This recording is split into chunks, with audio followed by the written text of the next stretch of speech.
Well, hello, America. Hello, America. Hello, America. Thank you for hanging out with us Saturday night takeover with America After Dark. Welcome to the show, the one and only exclusive interview, Miss Queen of Savannah, Georgia, Kesha Gison, the next 68 mayor of Savannah, Georgia. How you doing, Miss Lady? Hello, Mr. America. Hey, you looking Hello. nice in that red.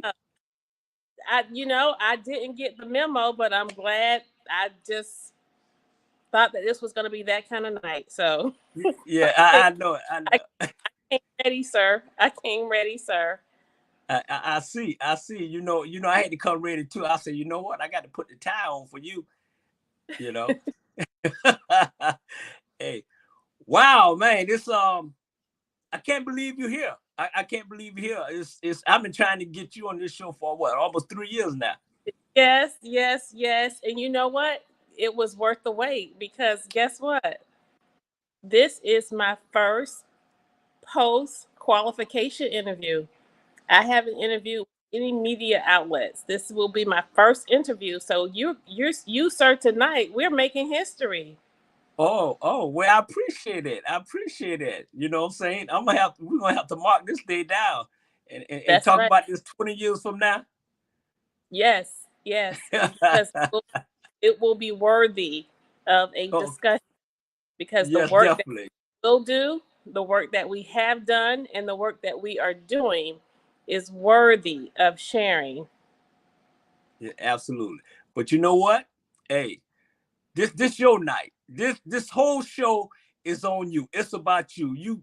Hey, it's like this. I tell people it's uncensored, unapologetic, and it's great. It's great. I'm great to have you, and I appreciate it. We want all our artists to come in, come in. We want everybody to share. Thank you. I know you could have been doing something else besides hanging out with me on Saturday night, and I appreciate it. You know, Well, just sacrificing a little bit, I was able to spend some quality time with my grandson who turned 2 years old today. oh, So okay. and he just left. So this is good timing. Good Oh, timing. okay. All right. Well, that's good. That's good. Man, it's like you all over the place. Hey, every time you all over the place. Every time we cut the TV on, you on there. You say, hey, you better than Steve Harvey. You all over the place. Well, and to coin the phrase of Mr. Charlie Brown, he said, Miss Gibson Carter, if you want to win any election, you have to be like air, and that's Hmm. everywhere. Yeah. And you is, and first of all, I want to thank you for taking your time out with your busy schedule to come hang out with my family. Um, and this sad occasion with our little cousin Robert Johnson Jr. Yeah. We laid him to rest today. And I just want to give you, you and Mr. Carter, our family appreciate you for just, taking your time out, hanging out with us. And we love you. And we're going to remember this in November. Yeah. Well, it was nothing I had to think about when you informed me, and it's I'm always taken aback at how your mere presence make a difference Hmm. in the people when they are going through a struggle or a challenging time. And so, if just stopping by made a difference in the life of you and your family during this very difficult time, I was honored to do it as well as my husband. Oh, yeah, definitely. It was great. It kind of like, definitely, I know with Robert Johnson Sr., really appreciated it. Kind of made him relax that, hey, everybody, we show you love, you know what I'm saying? And like I said, we appreciate it. I thank you again. And we're going to allow all the people, call your mama, your daddy, your brother, your sister from Atlanta, Georgia, Chicago, around the world. We got the one and only, the queen of Savannah, Georgia, Miss Kesha Carter Gibson, the next 68th mayor of Savannah, Georgia. And Miss Producer, we're going to get it on. We're going to get it on. We're going to start with first thing first. Question of the night. Question of the night is, who is Kesha Carter Gibson? Who is Kesha Carter Gibson? Well, you know, first, I'm Kesha Gibson Carter. That's the first thing. And let me tell you this, Mr. America, dear American audience, let me tell you with this guy. So he says that he supports me, he appreciates the service, and he's dedicated to the Kesha Gibson Carter campaign to become the 68th mayor. He's offered himself in so many ways. He's extended sentiments of congratulations. He's extended sentiments of, I'm concerned about you, I care about you. And so when he asked me to be on the show and I committed, I said, well, can you send me a list of questions? And guess what he said, America? What did he say? He said no. I was like, I was crushed. Yeah. So well, I want all to know that all of these questions are off the rip. Like, that would have been an easy question for me to ponder and to be able to give you a response straight away. But instead, I have to ask you to ask me the question again.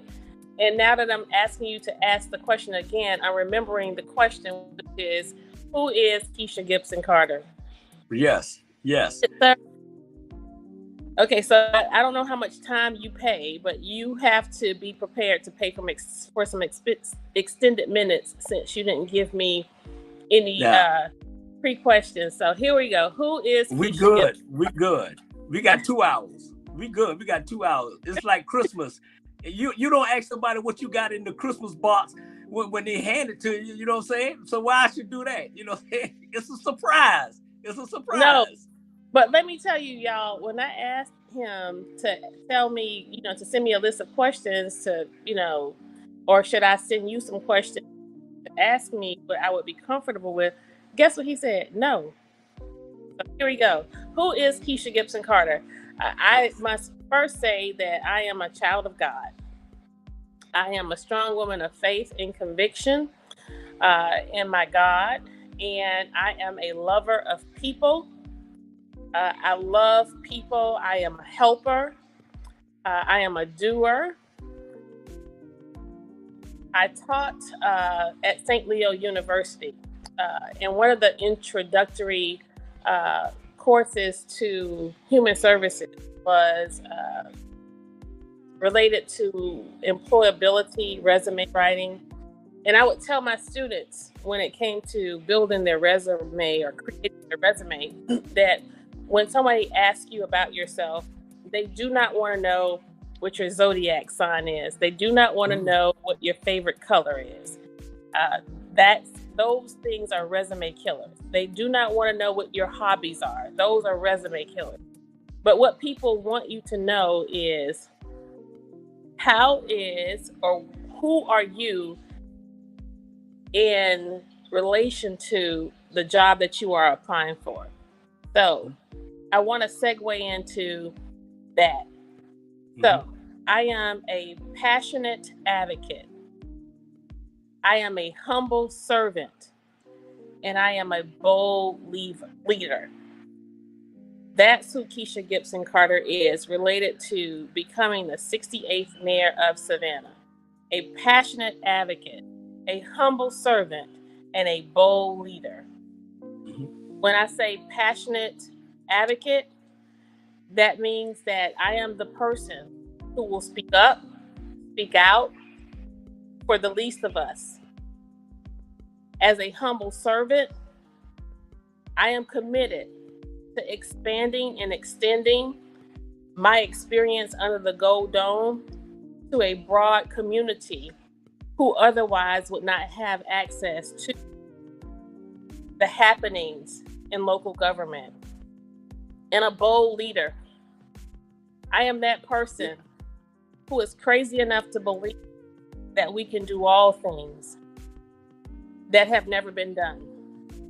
We can have all things that have never been had. And we can say all things that have never been said. And to that point, that's essentially what has catapulted us into public office. You see, I have never desired a life in politics. I never imagined that I would ever be in elected office. It's nothing I aspired. It's nothing that I was inspired to do. And so it was only for but a set of circumstances where I changed careers, shifted positions, left my last job, that I found myself at a crossroads. And amidst that crossroads, I had a person who'd actually hired me, was a part of a board that hired me for my position at the Rape Crisis Center, said to me, "You would be great as a politician. You should run for public office." And I thought and responded to her, and I'm going to put her on blast. It was Gwen Glover. And I said to her straight away, "No way." Emphatically, I declared that I was not interested. I abhorred politics and still do. And so in short order, I found myself at a place in this small town of Savannah. When you don't agree and have disagreements, sometimes it causes you to be iced out of future opportunities. And some people who are listening to me are living through that experience, have lived through that experience, or maybe going through that experience. And I want to say to you, don't stop, don't quit, and keep going. And don't rely on your own accord, but yield and subject yourself to your natural environment and to the forces that are far greater than you. And you may not find yourself where you want to be, because the secret tonight, Mr. America, is I'm not where I want to be. Right. But I'm where I need to be. Yes. Yeah. I'm not where I want to be, but I'm right where I need to be. Yeah. And so with that, I subjected myself to the call. And that was a call of greater duty for the greater Savannah. And so I tossed my name in the ring of that election in 2019 after pondering what position should I run for. I live in the 4th district. As someone put on blast and on the feed, this person who has nothing else to do. I live in the 4th district, and I thought, well, you know, a lot of what happens in this district is important to me. It's not very closely connected to those things that I've advocated for in the course of my career. And I felt like I could give more to a greater Savannah than just one district. And a dear friend of mine, Shannon, who is now deceased, she said to me, she's been posted on her Instagram, when I first started talking about public office, she said, "You're going to be the next mayor. You're going to run for mayor." And I said, "No, Shannon Mercier." I said, "I'm not ready. I shouldn't run for mayor. I don't have any political experience." And at that time, I was sort of going with that whole theme of it's that person's turn or that person's time. And so straight away, I yielded to that. And just as I'm talking to you now, as I can ponder it, I also prayed about it. God, well, if this is what I'm going to do, what should I do in terms of the position? And just as I'm talking to you tonight, and I don't profess to hear the voice of God very often. I'm not one of those people who always hear the voice of God. I can count Right. on one how many times I've heard his voice or heard him tell me to do. He said, "Run for mayor." Mayor. When I said, "What should I run for?" This voice said, "Mayor." And I don't know that I was actually looking for or listening to hear a response, because, as I said, Right. I'm not one who actually listened or heard the voice of God. But before I could actually think that he wouldn't respond to me, he responded. And I said, "No, God." Yeah. So I would say to you that over these last 3 years, it's just 4 Yeah. years, it's been punishment for not listening to God, for not Yeah. listening to what he told me to do in the beginning. And Right. so choices to post 1 or post 2. And I didn't know this woman, Alicia Miller Blakely. I had never met her, didn't know anything about her, but knew that she had already declared for post 2. And so post 1 was left. And it was occupied by one of Savannah's opponents that I feel like was a part of a lot of the reason why things were what they were. And I said, okay, I'll take that low hanging fruit. And it proved fruitful. Right. And so Right. we are in my Well. last days as Alderwoman at large for post 1. That's how that all happened. After a Oh, okay. very, very bloody bath. Oh, okay. But you know what? When I first met you, you have that strong personality, smile personality, warm heart, warm welcome. Because I remember when I first met you, right? So we was at Savannah State football game. And I think you only see me when I was on the podcast or like that. So I walk past back, and you would say, "America." And I'm like, "Oh." And then when I turn around, it was like, "Oh." You know what I'm saying? I know it was you because I seen you on the podcast, seen your TV, but when you said America, I was like, "Oh, okay, hey, how you doing?" Blah, blah. Talk and everything like that. And then, went on in the gate. And it was that spirit you had, with people that people don't understand is that, you working for the Lord. You ain't working for nobody else but the Lord. You know what I'm saying? And I tell people, God put us on this earth, for a reason. You know what I'm saying? And it's up, the older you get, you'll realize what that reason is. And so on that note, Miss Producer, next subject, please. Hey, the next subject is this: going deep with America. Going deep with America. So, Miss Carter, why are you running for mayor of Savannah, Georgia? And when you win, what is your first agenda? I am running for mayor because I want to be that I want to see. First, I want to see a city that we all hope for. A culturally blended city, a city where the order of the day is not African American men and boys falling like flies on the streets of Savannah. Nothing is more important to me. Nothing is more important to me than stopping the bleeding. Nothing is more important to me than stopping the violence against African American men and boys. There is no other demographic. There is no other demographic. However, as of late, we've had an unusual number of African American females who are succumbing to gun violence and committing gun violence.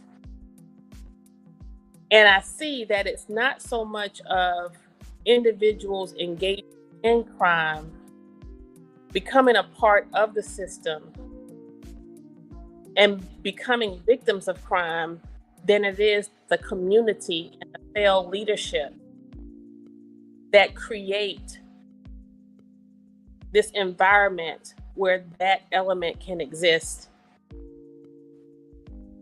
In my home, If you breed discord is going to occur in our community. If we breed discord will occur. And for far too long, we have been a part of a system that strategically creates the criminal element that we all see. And I am that person that will say it out loud and call it out for what it is, right? Mm-hmm. If any other demographic outside of African Americans who are dying on the streets, not just of Savannah, but America, Mm-hmm. Mm-hmm. we would have a far different response to it. And so that's the first thing. And I have that as the first thing because you see, when we solve that problem, when we Mm-hmm. solve that issue, when we have that as a primary focus, then and only then can we start to solve everything else that comes after that. Yeah. Homicide, that's the ultimate. That's Right. the ultimate. So why not start? Why not start there? And when we start there, we're over triaging. Mm-hmm. We're over crunching numbers, collecting data, and reviewing statistics. It's time to do something. We don't need another task force. We don't need another study. We don't need another committee. What we need is action. Mm-hmm. What we Yeah. need is dedicated resource. What we need is a deliberate allocation in communities so that we can stop the bleed in a real way. But right now, we are continually spewing rhetoric that essentially has not kept pace with the reality of what is going on in our community today. So that would be my first task. And there are detailed ways and strategic ways to do that. And people and a politician who's asked that question, they probably would first look to law enforcement and the police department. And that's not the answer. Mm-hmm. Mm-hmm. And here's what I say to that. Where our law enforcement is, we have to recognize as citizens of Savannah, as taxpayers, our police department is grossly understaffed and has been in excess of 4 years. Mm-hmm. Right? We actually have fewer today than we had 4 years ago. Mm. So there are some strategic things we can do from building in the extra added layers to help removing politics, putting people in place who actually know what policing is. Mm-hmm. Police chief report to someone who doesn't know anything about police. Having a police chief report to someone who actually has been on the force more years and that person is old. Mm-hmm. There's something wrong with that, right? And then there are community initiatives and approaches that we can take. Reinstituting and reestablishing retired police officers so that we're not engaging in policing, but we are engaging in community partnerships. Establishing real partnerships and not campaign partners with our faith community and our clergy. When we have a faith community and a team of clergy who are committed to Savannah and not committed to a candidate or an elected official, we can solve this problem real easy and real fast. Then it's utilizing the community resources that we have to build upon our pre-existing infrastructure, foundation, and programs. We have dozens of community centers in this city that are sleeping giants. They are shrines, they are inactive, and they are void anything tangible and related to making a real difference in community in saving our youth. Okay. Um, I was sitting here, right, and like I said, I've been here. I've been going for 40 years, but I've been here now about 8 months. And you said something that I started, laughing. You said that um, you don't have enough policemen in Savannah, Georgia. My personal, and this is my opinion, not our black media opinion, not your opinion. I think you have too many police officers in Savannah, Georgia, and too many is not doing their job. You know what I'm saying? I was over in the area, right? When I first got here, 5 or 6 police cars, just around with no crime and nothing going on, just sitting in the car talking. You know what I'm saying? And you know how I am, Kesha. I'm gonna keep it real. I ain't sugarcoating nothing. I'm just saying what I see. So if you say y'all need more police officers, and you see it more than I do, because I'm just new to this. But if they do their job, and maybe some of this can solve some of this issue. I'm just saying. But like I say, I'm new to the game, but I got knowledge to the game too. You know what I'm saying? So, if you say y'all need more police officers, you know more than I do, right? No, I don't.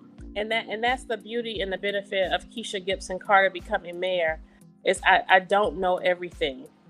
And I'm smart enough to know the difference between not knowing everything and knowing Right. how to get help, how to get the right people in the right people to make the decisions that need to be made. When you have an individual who feels like they know everything and they make all the decisions all of the time, we're living in a tyrannical system of government. That's what we have been subjected to for the last 3.5+ years. But in a democratic society, in a free society, you have a embrace the thoughts, the desires, the talent, and the experience and expertise of all people connected to this local government. Right. And so what that is, I want people to know that I fully support our Savannah Police Department. I think they are doing a phenomenal job with what they. Is there room for improvement? Yes, there is. There's room for improvement in every entity, in every police department, I would imagine, because policing today has become such a fluid occupation. Policing today is like a moving target, for the lack of a better term. Policing today is ever evolving. And so we have to first be brave enough, courageous enough, and Mr. America smart enough to acknowledge that we do not have all the answers. Right. And to Savannah's opponent, I want to say, you can take some plays from this interview tonight and you can use it, because the one thing I said a long time ago, a year and a half ago, was the best thing that I could have done for Savannah is announce a year in advance that I was running for mayor. That was deliberate, intentional, and it was strategic, because that individual, Savannah's opponent, would then be charged with doing halfway right. Savannah's opponent would be charged with doing halfway right, knowing that he was having someone on that neck. Right. I dare you not to pave a street. I dare you not to put speed bumps in Woodville. I dare you not to rectify situations in Carver Village. I dare you not to fully serve Twickenham. I dare you, right? And so that individual, Savannah's opponent, has been real busy trying to keep up and make right my dares. And so, Savannah, you have me to think for the little incremental changes in Susie King Taylor. I dare you not to name that square Taylor Square. Weeping Time Committee, Yamakra, it's unfortunate that your petitions and your appeals were not made during election season.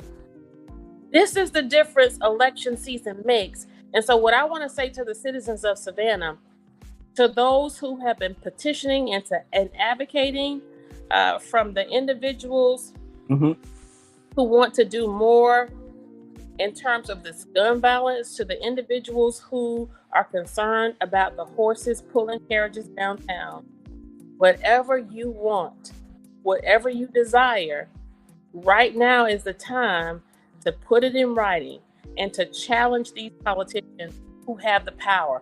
Challenge Estella, challenge Dietrich, challenge Palumbo and Purdy, challenge Linda Wilder Bryant, and challenge Van Johnson, because those are the individuals who have the power right now. Mm-hmm. They have the votes. They snatch the votes. They snatch the votes. And they have been going forth without any regret, without any concern, any regard for anyone else, except for themselves and their own agenda. And so, with that said, it doesn't matter if not one person casts a vote for me. I care for Savannah so much, and I want Savannah to benefit from me so much, from my acknowledgement that I'm running for mayor, that I want you to put forth everything that you think you will never get. But you know what? These people are not very smart, because even in the face of that, they're still doing things Mm-hmm. that are polar opposite from benefiting the community. Like, Mm-hmm. how that you not roll the millage rate back to save individuals hundreds of dollars on their property taxes during these fiscal vulnerable times, knowing Yeah. full well that the Board of Education, County of Chatham too, were making decisions that will cause people's property taxes to increase. How is it that you not cut waste spending? You know why? Because of the ego, because of the cockiness, because of the greed, and the lack and regard and common decency for the people. Yeah. And you know what? I'm gonna ask you this question here, and then we're gonna go to a commercial after this. And I'm asking this question for people that afraid to ask, and people want to know, and some people is, a lot of people are tired of it, and not only in Savannah, Atlanta, because I've been around, so I've been around a long time, and my ears I be listening, and a quiet mind, especially in Savannah, Georgia, want to know why is it so much division, and why is there so much chaos down there in City Hall?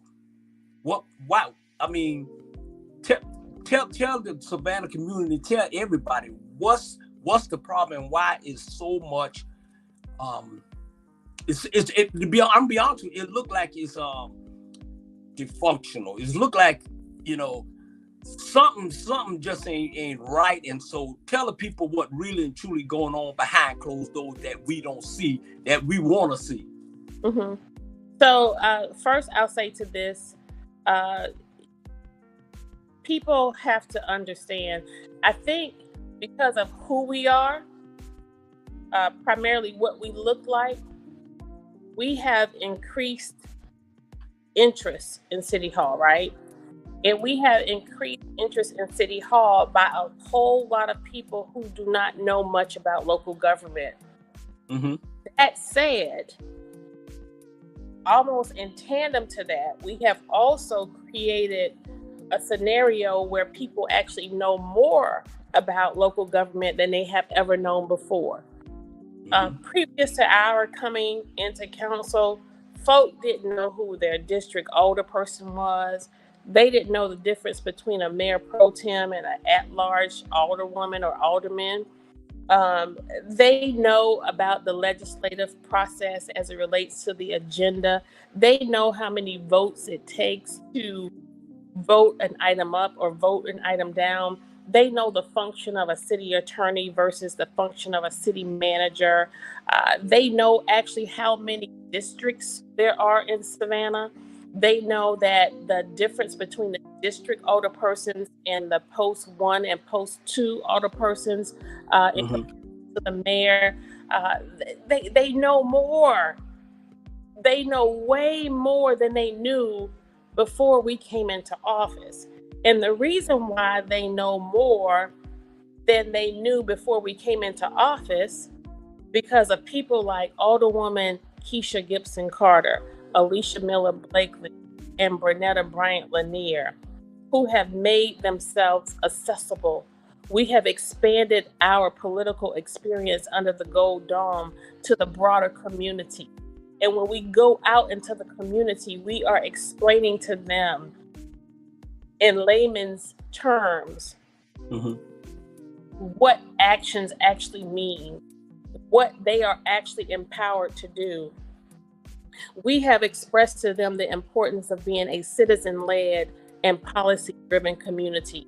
We have expressed to them the difference between the fact that you have had 40 years of African American leaders, but you have yet to move the needle with regard to a Black agenda or the Black community. And thereby, you haven't helped anyone except for the top 2% of Savannah. And so, as we go forth in our service, it isn't my desire to minor in minutia or to minor in major and minor things, if you will. When people talk to me about discord or interpersonal relations and the lack thereof, I first ask them, Mr. America, where are you making your assessment? Is it from a headline in the former Savannah Morning News that's now a pamphlet? Is it in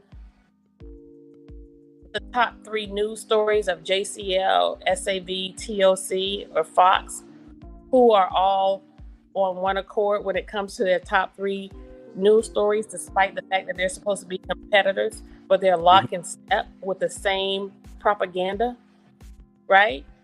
Mm-hmm. And 8.999% of they always say is from those entities.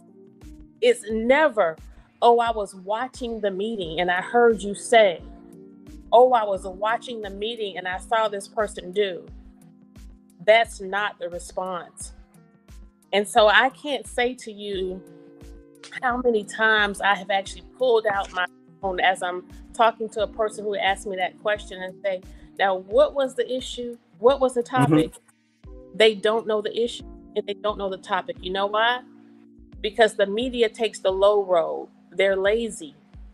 But more than taking the low road and more than being lazy, they are facilitators, they are buffers, and they're nothing more than marketing and PR firms for the establishment. So it's in their best interest to frame a narrative that is counter the people. It's in their best interest to frame a narrative that is counter reality. And what we're actually, so this job pays all of us a stipend of $25,000 a year. I get nothing more, nothing less. And I don't get much of that after taxes and insurance, right? Mm-hmm. Mm-hmm. So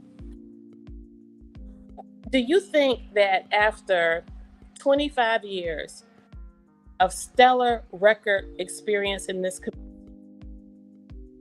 working with youth who are vulnerable and members of gangs, working with families and children who were homeless through our faith community, working with seniors who are nutrition insecure, working with victims of rape and child molestation, being regarded as the advocate of the year by United Way, being recognized as the queen of startups who turn nonprofit organizations around, having done the work of doubling and tripling budgets of nonprofit organizations in tandem to cutting wasteful spending. Do you think after all of that, I decided to come to City Hall on this broad stage, right, on this great stage, and lose my mind, lose my scruples, lose my values, my ethics, and ruin my reputation? No, all of that was coordinated, it was strategic, and it was planned when I refused to take the payouts under the table and over the table, when I resisted the dinners at the Chatham Club, the rides on the private jet, refused the invitations to the fancy Christmas party. I didn't need anyone paying for my children's tuition to college or leasing me an account for a Mercedes or a BMW. I don't need an addition onto my home. Right. And Right. they could not buy me. And when I declared in 2019 that I was not for sale, from that day, from that first day, I was viewed as a threat. And that was Okay. establishment. And so, to answer your question, the very first reason I can go down and give you Right. like the top 10 reasons, but the first and most important reason that there's so much discord is because in March of 2020, when crime and gun violence was at a high, all-time high, when we had eclipsed the number of homicides in the previous year at the same time, the mayor and his majority at that time, before he recruited Estella, Palumbo, Purdy, Dietrich, and Linda, they voted under the leadership of Pat Monahan, who knew better, but didn't do the right thing, voted to create a rule of council which called for a majority of council. Yeah. It takes 5 members to vote anything up or down. Right. I was going to ask you that. I didn't mean to cut you off. I was going to ask you that. Let's go to this commercial, and then we'll pick up off right where that was going to be the next question. So, hey, Miss Producer, let's go to the commercial, please.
Yes, indeed. Yes, indeed. Welcome back. Hey, I want y'all to share. Share our Black Media, Instagram, YouTube, Roku, TikTok, and thank you for everybody that's tuning in tonight to see the one and only Miss Kesha Gison Carter. She had me straighten that out earlier. And want to thank y'all. Y'all share. Y'all tell y'all family that she's on here and she's keeping it real. We want to thank our sponsor, is Our Price, One Price Cleaning and Farmer Markets on 80. Thank y'all for y'all support. So I got three. Since we talking about the 5 votes, I want you to add this up. We're gonna talk about the 5 votes. Then I want to talk about, because people want to know, is Van for the weeping time or not for the weeping time? And is SCAD a school or is SCAD a development company? Okay, so I left off saying, in response to your question about the discord and why, if there's like I don't know, people have described it as a lot of things other than what it actually is. And I want to say that our city council and local government is not much different from any other government when you have a group of people called to work together and you add in the dynamics of politics and how people can stray away from altruism and doing what they sought out to do for the by the people. But that said, I left off to sum it all up, Mr. America. Why do you think in March, this decision was made in March of 2020 to create this rule of council where it would take 5 members of council not only to vote something up or down by way of an ordinance, a policy, a mandate, but it actually will take 5 people to introduce, present, or have discussion or for consideration legislation, an idea or a thought. 5 people. Nowhere in America does that happen. Nowhere in these great free United States does that happen. So for me, as a person only second to Alicia Miller Blakely, who garnered the most votes in this race, I got more votes than the mayor actually received in that 2019 election. Why can't I carry the voice of my people? Why should I have to get 5 votes to present something, to offer something, or to give consideration to something when you could easily accept it and just vote it down? I just need my people to know that I'm actually working on their behalf. But if you can't see or know or understand that I want to put forth legislation to help mitigate the process for our nonprofit organizations, I want to give nonprofits who help us undergird the worth in our community more money. I want to be able to deliver more resources to our Little League teams and our recreation efforts, those individuals who help us backdoor our way into averting crime and violence. I want to do that, but I can't do it because I'm blocked. And I'm blocked because if the majority allow the community to see the light of day of what Kesha is really working on, and shame on you, media affiliates, all of you who spend time in those chambers, and you see our efforts, you see what we're working on, but you fail to report it and you fail to acknowledge. And as opposed to reporting it and acknowledging it, you take the low road. You take the low road of grabbing that low-hanging fruit, the low-hanging rotten fruit that's not worthy of the community's attention. And what they should know is that when you are complicit in reporting accurately, fairly, and unbiased, you then become culpable to what we have. More than Van Johnson, Savannah's opponent, more than his failed policies, the media has failed this community. Because if the media effectively and accurately reported on what this individual, Savannah's opponent, really does, Savannahans would be more inclined to hold that individual accountable than to continue to be gaslit, bamboozled, and led astray. There's a saying that goes, people want leadership. They just want good leaders. They want good leaders to follow. Mr. America, citizens will follow a good leader through a barren desert, thinking that leader is going to lead them to water, only to be led to a mirage of water in a barren desert and drink dirt. I don't know what happened to there you go. That's just how much they believe in leadership. That's just how much they want leaders. They will follow that leader through a barren desert, see a mirage of what appears to be water, and drink it, only to discover that it's actually dirt. Savannah has been drinking dirt for 40 years. Consider this. We've had a majority Black council with Black mayors. We've had a majority Black commission with a Black county chair. You've had Black district attorneys. You've had Black fire chiefs, Black police chiefs. You've had Black state representatives. You've had Black state senators. You've had blackity black, black, all at the same time in some regard. And with all that Black leadership, what have we done for anybody outside of the top 10%? Not only just not Black people, working class, marginalized, blue collar workers.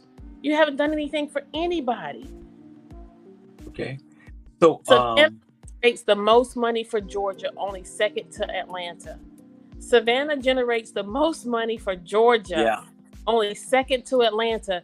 And guess what, Mr. America? We make up nearly 3 times the national average in poverty. Yeah. Yeah. And that's a shame.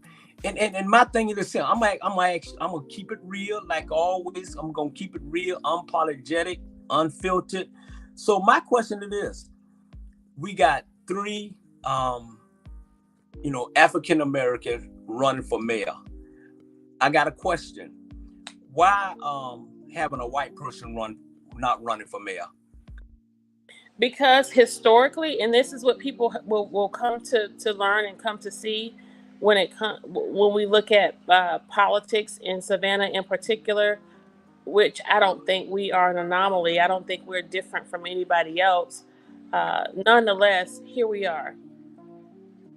Customarily in Savannah, or historically, I should say, you would have a Black hero of sorts upheld in the person cheer along. You remember the whole Black media only meeting, right? Where like the Black folks want to get behind one candidate. We don't need y'all splitting the vote. We need you to we believe in just one. Right. That. And then the establishment would have their pick, and the establishment generally would have a white male, right? A white male would be their pick. Now, understand this. No one who is truly, really wealthy or rich runs for public office. Right, That's the right. True. So you have to know that people really enter into politics from a spirit of altruism. They seek to do good, but some of them know that there is a big payday if you play. There is a big payday if you play, right?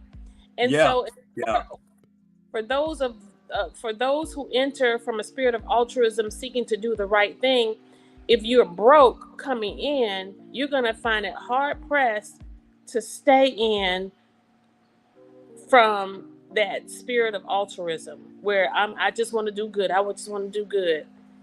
A broke person can only want to do good for so long. Right? I'm the craziest, brokest person on council. I mean, of all people on council, I'm the one who doesn't have a job. I don't have a pension.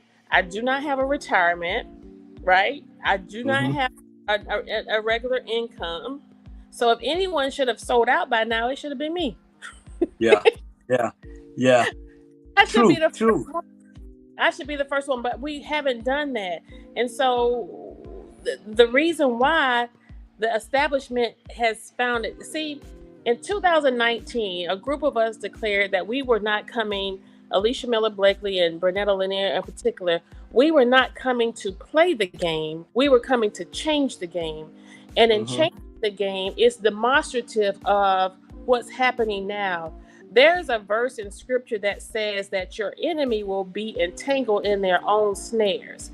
And that's essentially what's happening right now, in that they don't know which way to go because they have gotten in so deep in their mess that they have their pick, but their pick is actually a Black man. They have, so we can't put a white candidate in because all of the contributions that went to Eddie DeLoach, all of Eddie's friends, are now Savannah's opponent's friends. They're the Black man's friends, you know? And so this is also why, Mr. America, newsflash, America, Kesha Gibson Carter is not declaring a party. I'm done with it. I'm not registering and serving as a Democrat or a Republican. You know why? Because they're all in bed together. Yeah. And when it comes to Democrat, Republican, gay, straight, Black and white, all of those issues before us only come to further divide us. Mm-hmm. It divides us. And it takes our minds off of the mysteries that mesmerizes us and causes us such a mess. Because if you're focusing on Democrat and Republican, who's sleeping with who, and black and white, guess what? You're not focusing on the fact that they just voted to raise your property taxes. You're not Mm-hmm. focusing on the fact that we just spent over $500,000 renovating offices in City Hall that didn't need renovating. You're not focusing on the fact that our police department is in turmoil. You're not focusing on the fact that our wasteful spending and homelessness and forced displacement, people who were born here, live here, raised here, graduated high school here, got married here, and gave birth to their children here, even for those who retired here, Mr. Mm-hmm. America, can no longer afford to live here. So if you're focusing on if somebody's gay or straight, you're not focusing on those things. Right. Right. That's why we don't have a white candidate in the race, because they have the actions of who the candidate would be. And this is how incestuous these people are. In 2019, my opponent, Savannah's opponent at that time, outpaced me 10-1. That individual raised over $200,000. Mm-hmm. And I barely raised 13. I don't even know if it was 13, right? Mm-hmm. But guess what? That individual, my opponent in that 2019 race, I don't want to say that person's name. You want me to say? You could tell him. Carolyn Bell. That person is now in bed with the person I'm running against. But they were enemies. My opponent now actually gave me insider scoop on how awful that opponent was. But guess what? Their funders and their backers and their donors are the same.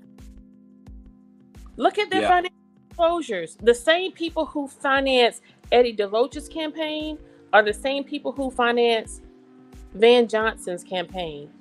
The person you just mentioned, who was it? Carolyn Bell. Her campaign. The same people who marketed for T-Sploss. The same people who are revolving through the agenda. These are the same people who get contracts with the city of Savannah. These are the people who are in the bed with CETA. These are the same people who get contracts with Chatham County government and the Board of Education. Savannah, Chatham County. Yeah. It's like this here. And I understand what you're saying, and I'm like this here. Okay. I'm going to break it down to you because I'm like this here. I'm not running for mayor. I'm not running for no council. I'm not running for nothing. I'm just telling you what I see and what I hear. It's like it's a big old container filled with paper bags with green in the paper bag. And they pass them out and they pay these people. One of the reasons why is no white candidate, and this is my opinion, not our black media opinion or not Miss Carter's opinion, it's my opinion, is that they don't have time to deal with the nonsense. They trying to pack their bank account so their kids can live well off. And what we do, we fall into that nonsense and we abide by their rules. That's what he's doing, abide by their rules and leaving our kids out to dry. Savannah, Georgia, period. For a $2,500 campaign contribution, for a $3,000 and that's on the books. Now we don't know what they're. Now I've driven by and been invited to some former elected servants' houses, and I can see. I can see how, the payoff when you see one part of the house is made of this particular material, and then you have another kind of material that looks like it's kind of commercial and it came from somebody's construction site. So it's so crazy. It's so obvious. And what's so maddening, Mr. America, is that I see it, I know it, but the broader community just doesn't get it. They don't. Yeah. So what we are dealing with under that gold dome, what we are dealing with at City Hall, y'all, it's not Sunday school. It's not a weekly night Bible study. This is what we are dealing with is a set of evil dynamics. What we are dealing with is a set of uh, entrenched, established evil that has been pervasive in government and in this community for decades. And who am I to be crazy enough to have the audacity to think that I could actually change it? Nah, and your heart is in the right place. And it go way back with John Rousakis was the mayor of Savannah, Georgia, and that's when they started drug boats coming in. He letting them come in, and that's another story. But at the end of the day, you have to do your history to know about Savannah. So I got a question for you, and it's the word on the street. The word on the street.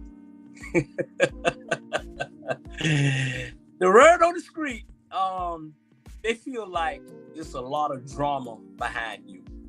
The naysayer. So let's clear this up. I when I hear that, it's laughable.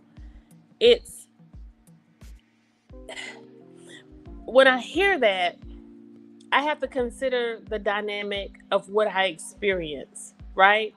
Because no one has actually said that to my face. No one ever accused me of that to my face, right? So I perceive it to be that those are individuals that no matter what I do or what I say, their assessment is going to be negative, right? Because they favor another person. And you know what? That's fine. We live in a democratic society. People can support who they want. But you know what encourages me? And you know why I feel like it's a waste of time and why I haven't spent much time pondering that assessment? Because I'm not one of those people who think that I'm always right. I always try to look at the other side or give consideration to what someone has said or is saying.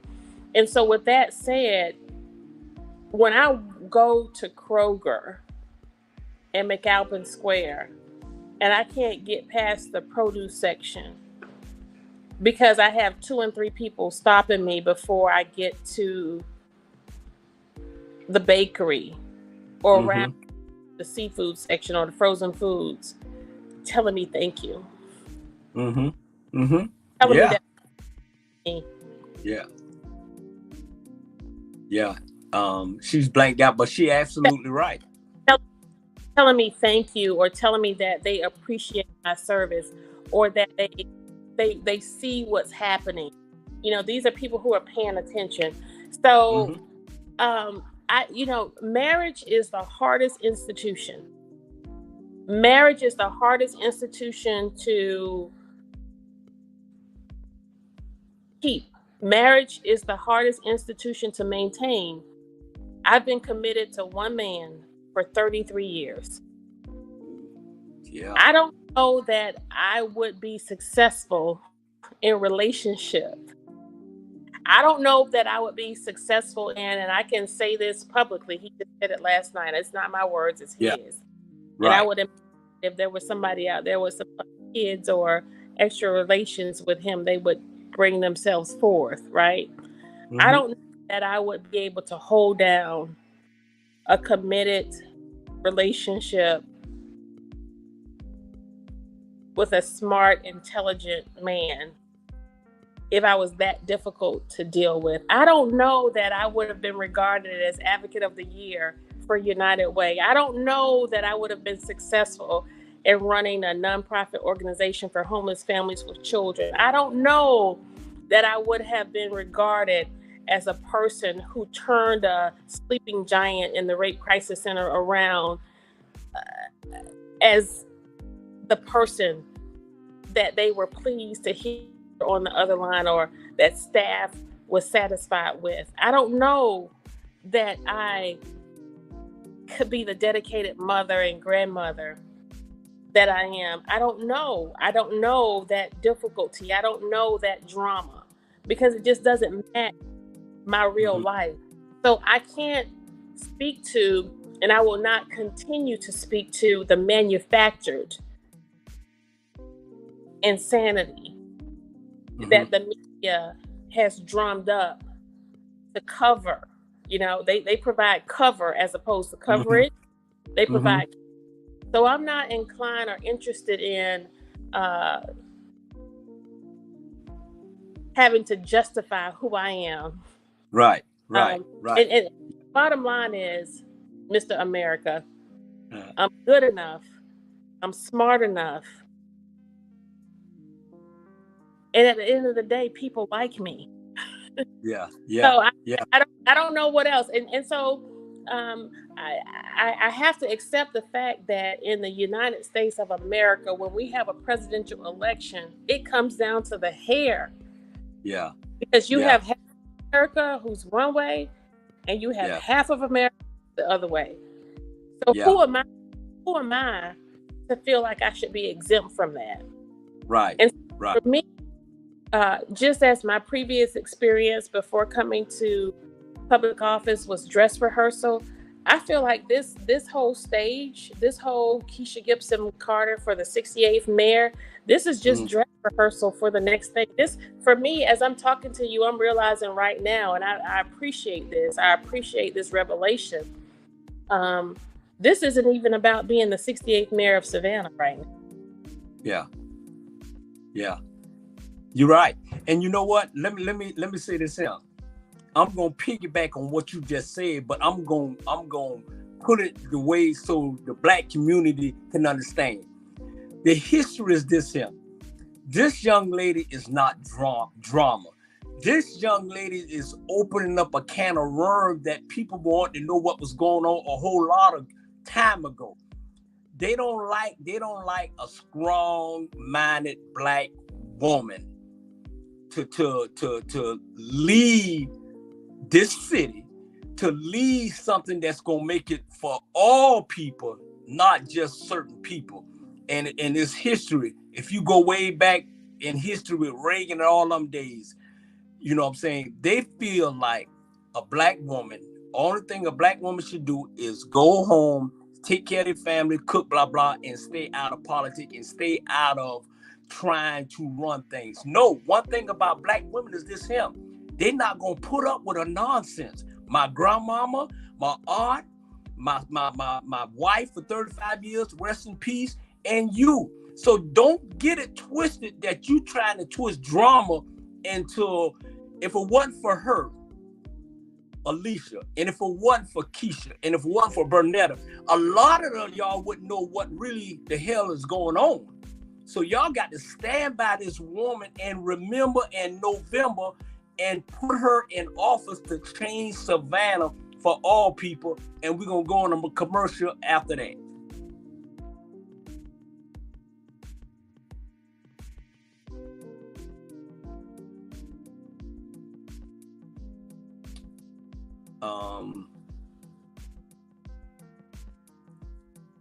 I guess we won't go to a commercial.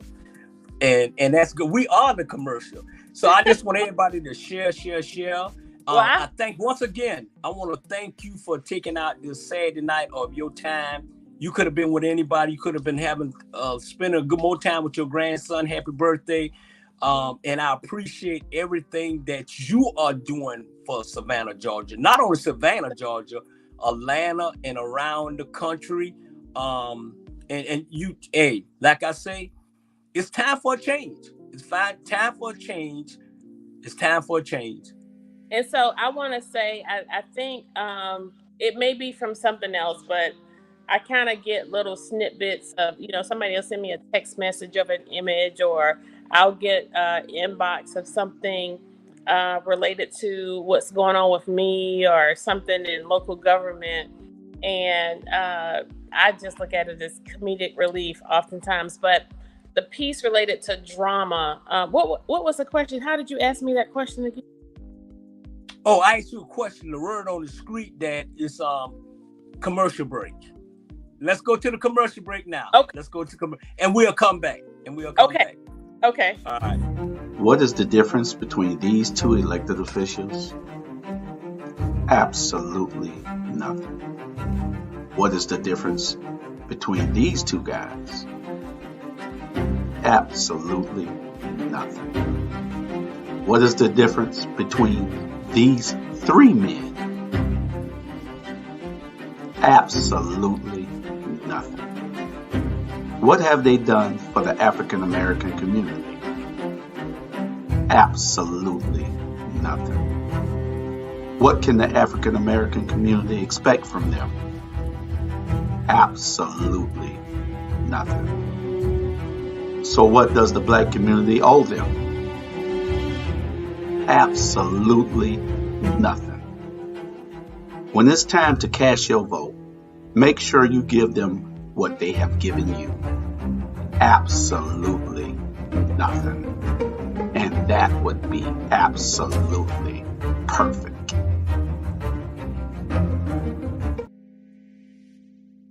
Yes, indeed. Hey, great commercial. Great commercial. Like I said, we want to make sure you share to all our platform and tune in to all our shows on Our Black Media. And I want to say this here, and then I'm gonna let you go ahead and finish what you have to say, Miss Kesha Carter. It's like this here. If you look at history in this country, if it wasn't for Black women, it wouldn't be this country.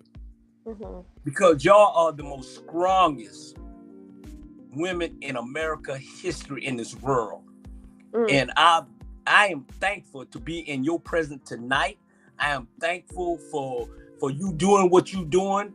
And if I had a vote, in which I don't, because I don't live here, but if I had a vote, it'll be number one for you. So I want everybody to just take time out, share this interview, and you don't have to make your choice whether it's Van or whether it's Kesha. I'm gonna tell you who to vote for. The 68 mayor is Kesha Gison Carter, and I guarantee you, we're gonna keep her accountable when she get in that office, and I'll be the first one to keep you accountable. Like, hey, Kesha, check what, hey, you know what I'm saying? Yes. So we will not let y'all down. I promise you, we will not let y'all down. And you keep sharing that video. Absolutely nothing. Right. Go ahead, Miss Lady. So I wanted to, when you mentioned the piece related to drama, well, how did you ask me that question? Sorry. I asked you, the word on the street said that it's a lot of drama behind Kesha Gison Carter. Yeah, and so I responded by saying that it's a lot of manufactured drama, right? It's a lot of made up drama. Every occurrence, every instance can be dispelled related to whatever they have added music to or created a headline. I have this saying that I'm a whole headline. But beyond that, there was a image by Panhandle Slim that said something over drama, or Mayor Johnson over drama, or something of that sort. And it just struck me because, I was, this is an individual who's supposed to be so conscious of grassroots, so conscious of who we are as a people who are often not included or not at the table of decision making. And so for that individual as a local artist to take that stand and be so bold with that statement, I was reminded of a piece that I actually purchased, paid a whole lot of money for, from an auction that said, and I can't remember, I'm sure your producers will be able to pull it up or post it later, but it said something related to the Savannah's opponent over drama. And at that time, I was the only person, and that individual were the only ones in the mayor's race. So I deduced that the drama was assigned to me. But I purchased this piece, and I purchased it during Dignity. That's what it was. Dignity. Yeah. Of- And so I don't know how in the world a person could sum up this administration's leadership as dignity. Yeah. Have crime at an all-time high, forced displacement at an all-time high, homelessness at an all-time high, poverty at an all-time high. We've had more men and boys die on the streets of Savannah under this Black mayor's watch than any in the history of Savannah. Mm-hmm. That's dignity. You describe that as dignity.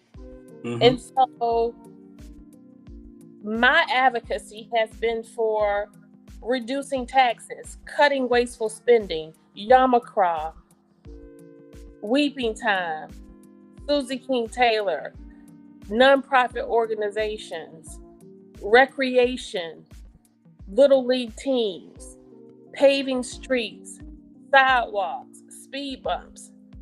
That's drama?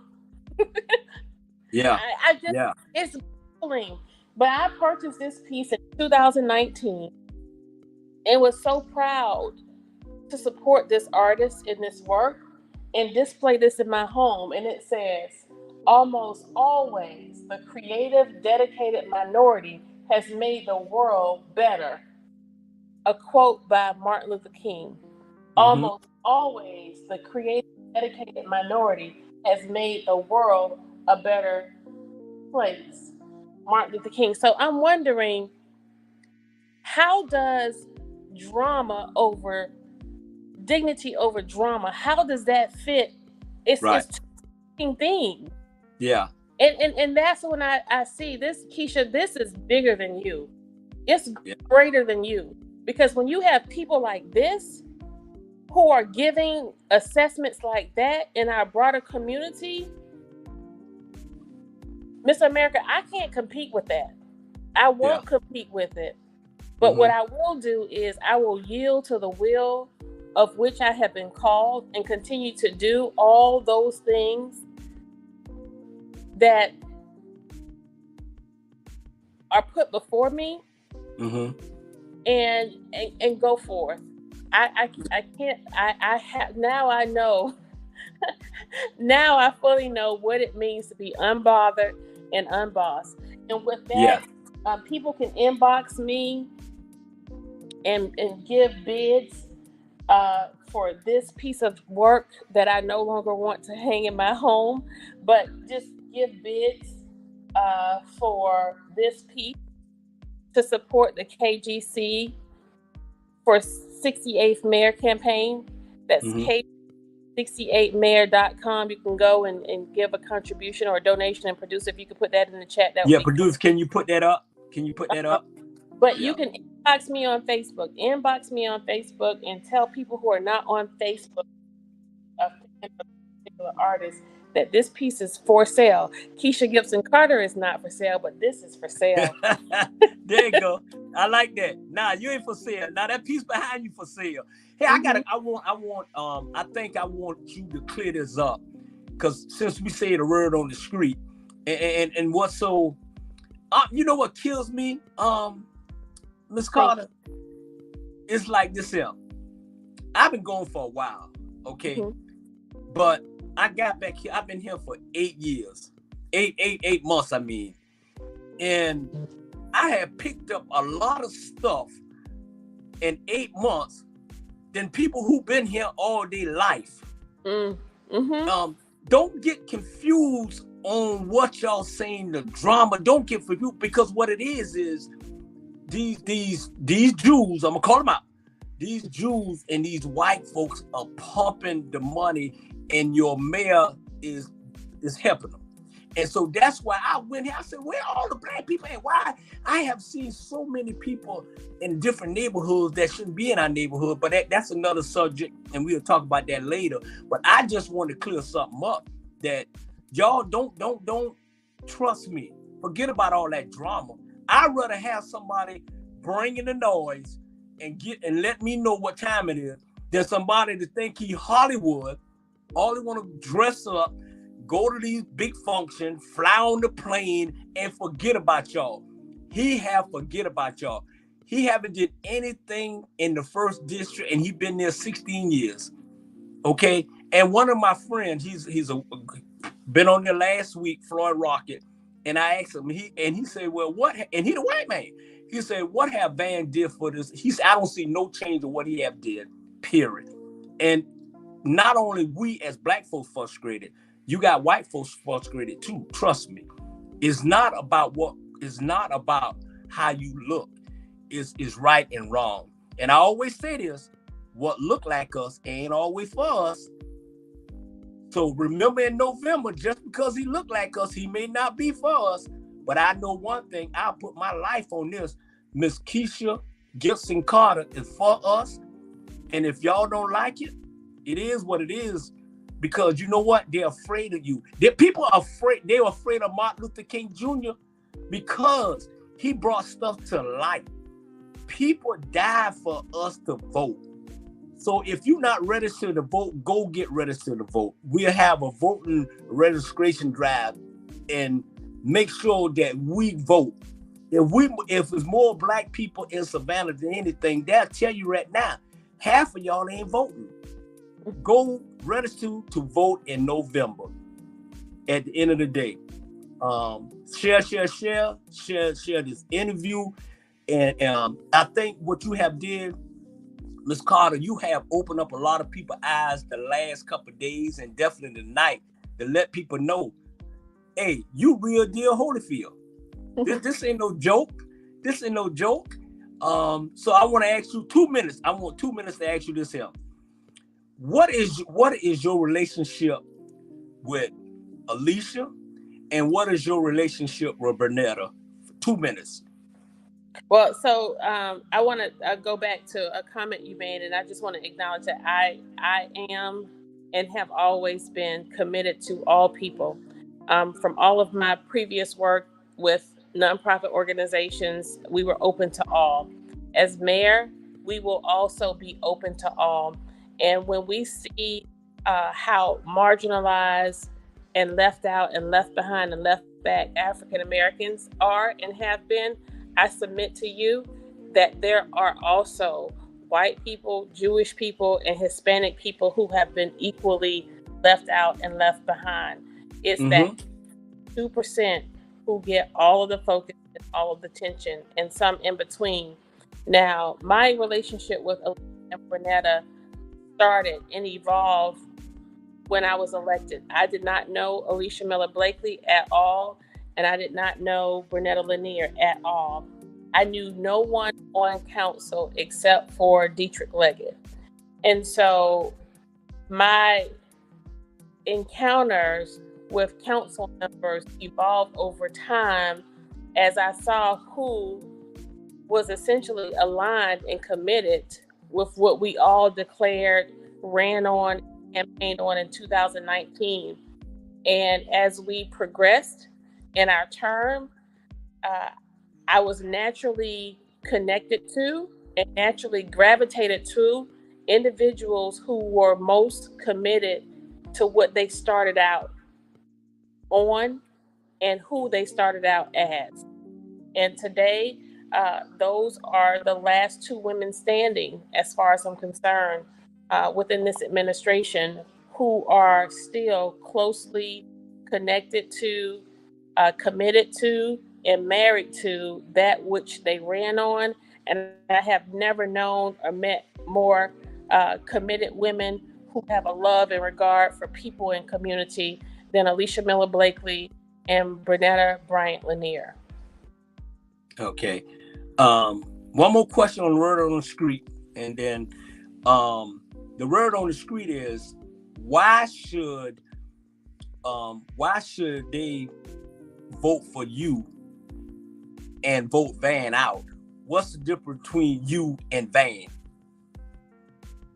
Well, there's an old saying that goes, if you always do, you're going to always get what you always get. And doing the same thing over and over again, expecting a different result, is called insanity. Mm-hmm.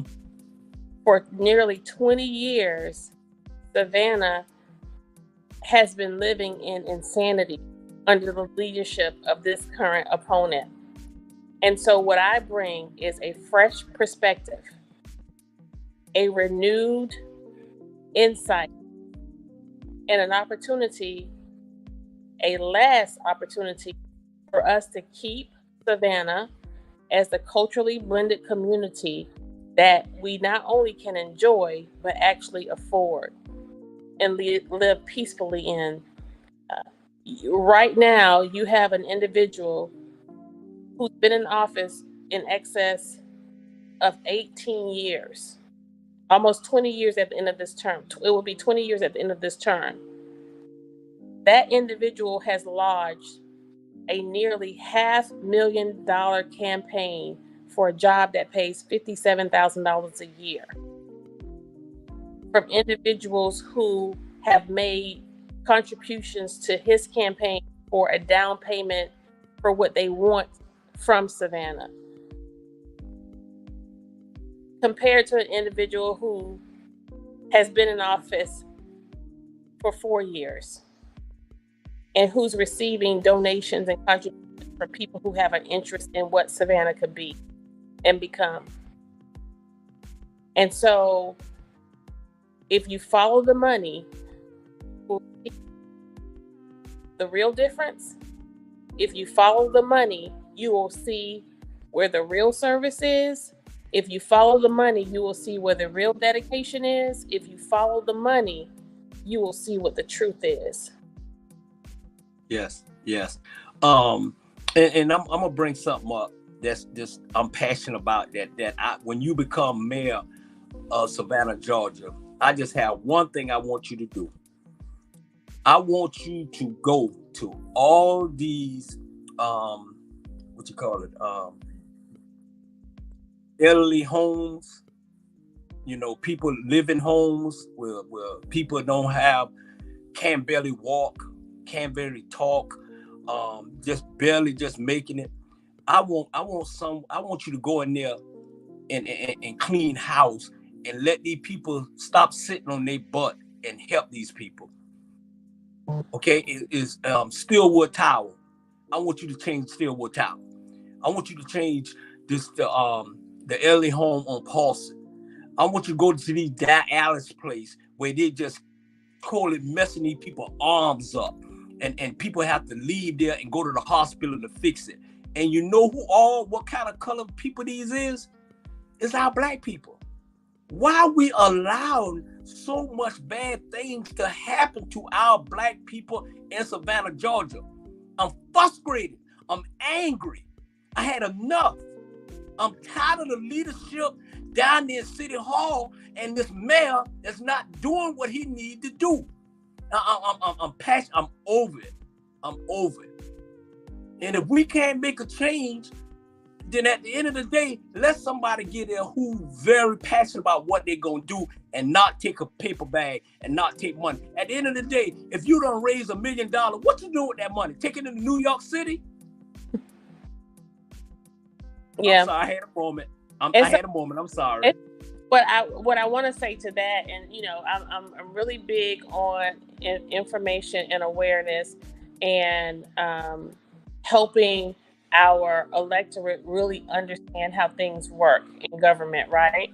And so a handful of what you just raised is essentially outside of the purview of local government or a mayor, right? Some of those entities are private, and some of those entities are a part of other governmental establishments. And so we do not have any authority, control, or say where that's concerned. I preface that with saying this. That being the case, as mayor in this city, the city of Savannah, this very important and fine city, while we don't control and we do not have the authority, just like I don't control a whole lot and have the authority over a number of things within our local government in this city, our voice our weight, it carries a lot, Mhm. and it goes far. And if we can use our influence for Mhm. others, like it's been said, that we cannot do anything about our nonprofit entities like the Savannah College of Art and Design not paying taxes. We can't do anything about the Georgia Ports Authority and their failure to invest back in community in a tangible, real way that people can actually touch and feel, right? Um, Mhm.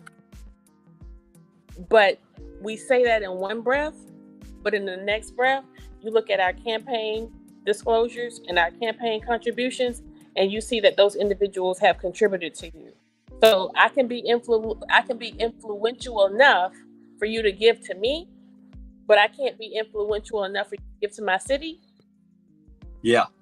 Like, so we have to cut out the selfishness. So in that regard, to answer your question, if a situation were to be presented to me that involves negligence or Mhm. deficiency in the treatment of people, particularly marginalized people, Mhm. of course, I would be inclined to use my influence, to use my position, to open the doors for conversation, to Yes. acknowledge that this deficiency or this deficit has been presented to me. And so, how now can we engage in conversation, relationship, partnership, things better in your establishment that better serves my constituency? Because it may not be a, in my authority, but it's in my city, right? Right. Right. Right. So, so I won't be that politician. I will not be that politician who sit on her hands and say, "I can't, I can't, I can't," because that's them. Yeah. No, we're not going to do that. Just as I have used my platform now to express things out loud and to acknowledge to a broader community when we can't get anywhere with anything, I intend to do that when I become mayor. But I have a feeling, Mr. America, that I won't have to do that. I have a feeling that we're going to, when we arrive, when we become mayor, we are going to raise a standard. We're going to raise the Yeah. bar. So leaders at the housing authority will know we're not having it. Right. Right. Those private entities, we're not having it. If you don't want to hear from City Hall, if you don't want to hear from the administration of Kesha Gison Carter, and this is another thing that sets me apart from this current Savannah's opponent. This isn't about me. This isn't about me. I say to people, when I become mayor, we become mayor. This Yes. isn't Yeah. this isn't I go or ego. This is we go. Right. Right. Absolutely. And When I truly call, we go to City Hall. You know, in right. 2018, you all sent me to City Hall to a gunfight with a butter knife. You went to City Hall as a lady, and they wouldn't treat me like a woman, so I had to fight like a man, right? There you go. Yes. And so here we are. And what we want to do now is, I trust and hope that this will be the last time that we have to conjure up and dredge up Yeah. obvious. You know, the obvious is what it is. Right. And what we want to do is we want to shift the focus. We want to shift the focus on how we are going to promote activity and programs for our youth. How are we going to snatch back our community that's been forced out to Pooler, Port Wentworth, Garden City, Effingham, Guyton, Hinesville? You think those people have moved to Statesboro? You think folks move from Savannah from their families because they want to? No, they Yeah. moved because they had to. You know, Right. going to shift the needle to engage with our industry who have won all the time, to help them recognize that our mothers and fathers, even our single individuals, they can't go to work in the tourism industry and leave there and go to work 2 and 3 jobs. And then we as leaders expect for them to be good parents.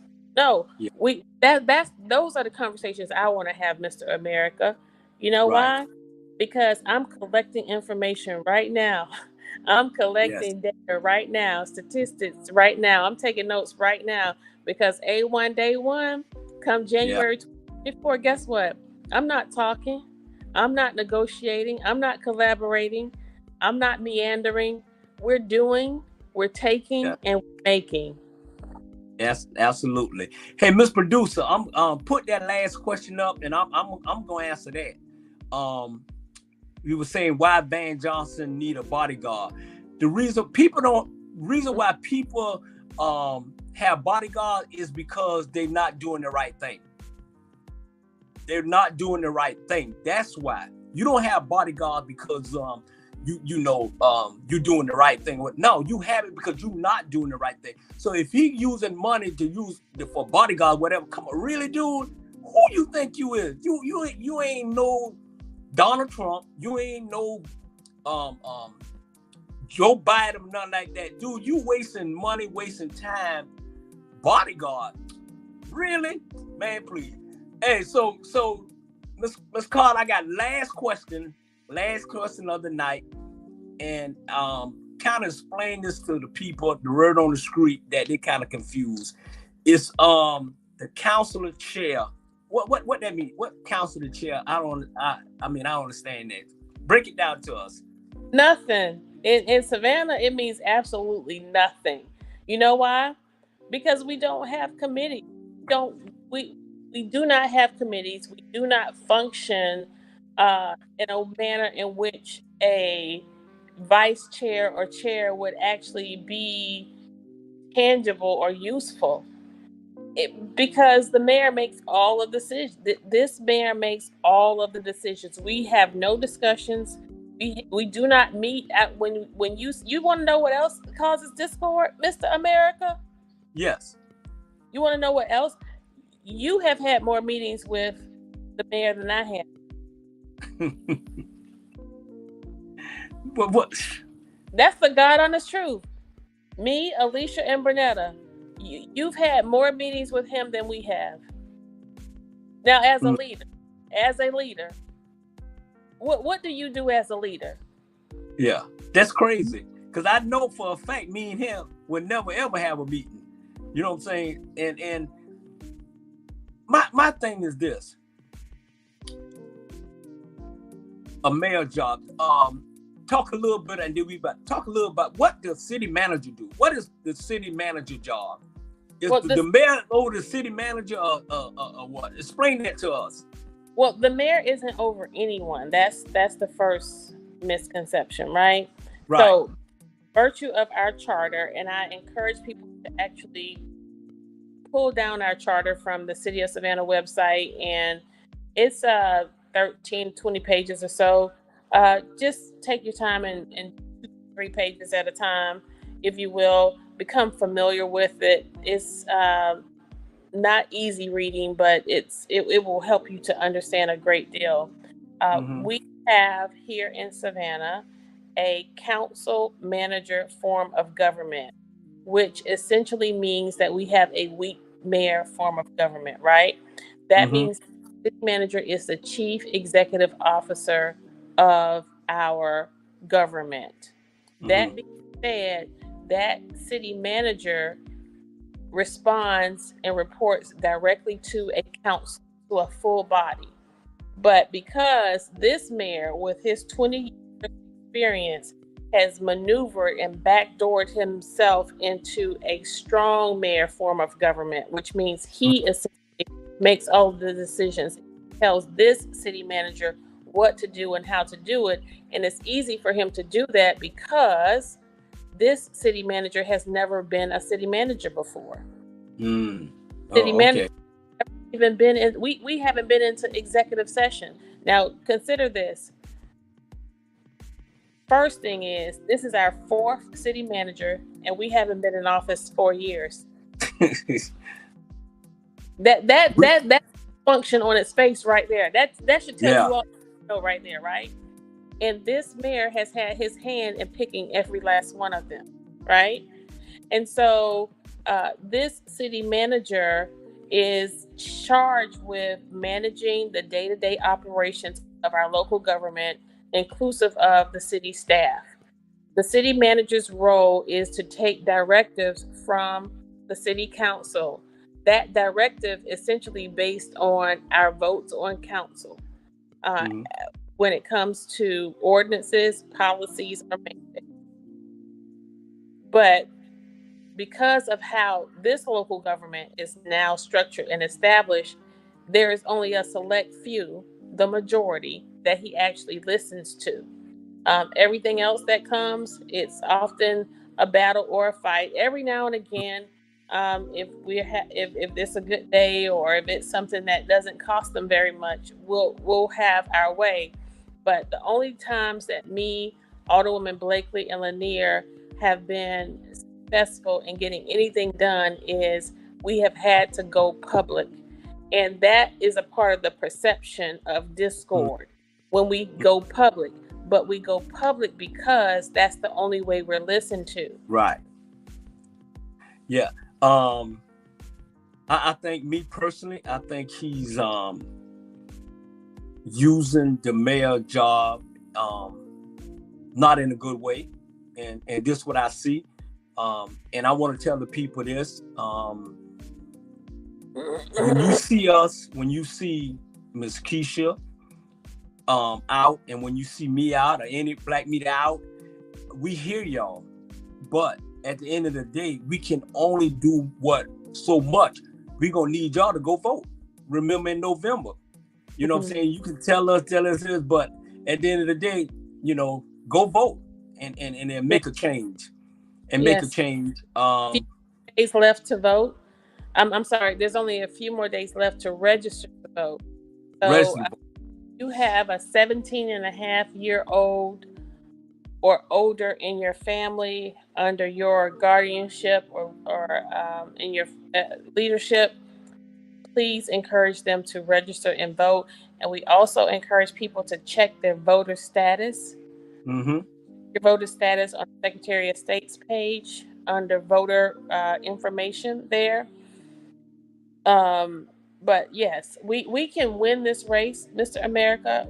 We will Yes. win this race, but we Yeah. will win this by a landslide if the Mm. people just vote. Yes. I know that there is a perception that there isn't very much reason for you to vote, or there hasn't been a lot to occur to inspire you to vote. Yeah. But we are living in a time and a space where you cannot afford to give up. Right. Right. Not afford.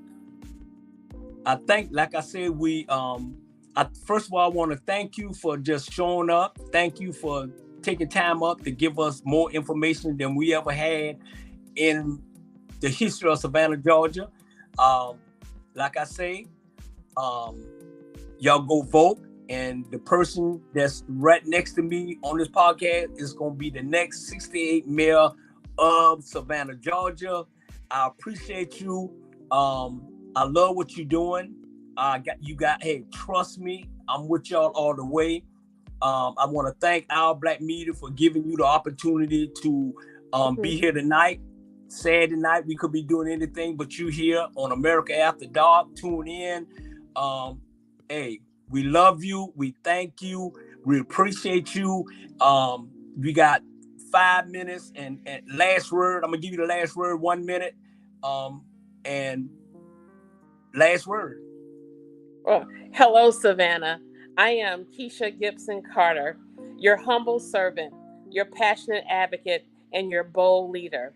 I have for over 30 years been committed to those in Savannah who are of the least, the lost, the left out, and the last. As we go forth, we want to make sure that we can have the Savannah that we all know and love, a culturally blended Savannah, a Savannah where people who were born here, raised here, grew up here, graduated here, had children here, and even those who retired here could actually afford to live here. It is high time that we have a government that's held accountable, from a zero-based budget to making sure that the least of us, our most vulnerable, our seniors, and our children are cared for. As we go forth in this election, I am so excited. I'm so excited. I'm so excited because this is not only about Savannah, but this will be a template of how communities take their neighborhoods back, how communities take their cities back, and recognize that we do not have to be sold out. And understand that the good news is the bad news was wrong. We're still here. We're still standing despite it all. Despite it all, we're still here and we're still standing. And it's not about I, it's not about me, but it's about we. Let's go, Savannah. Hey. And on that note, just like we say, remember in November, we love y'all. Thank y'all for tuning in. And we out of here. We appreciate y'all. Share. Good night.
I like that.